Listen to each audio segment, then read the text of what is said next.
Those can't be for us, though.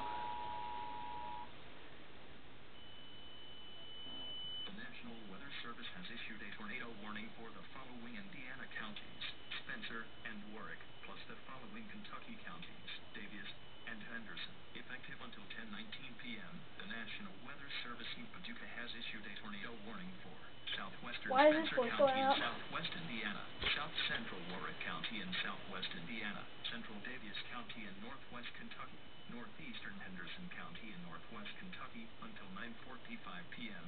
Central Daylight Time at 9:16 p.m. Central Daylight Time.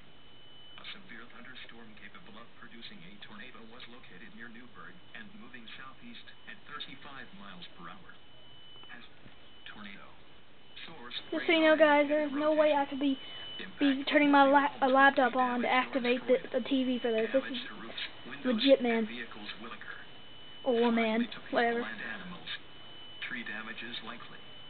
Locations impacted include Owensboro, Eureka, Stanley, normally when it goes off twice, that means a tornado emergency. Preparedness actions. Tornadoes are difficult to see and confirm at night. Take cover now. In road,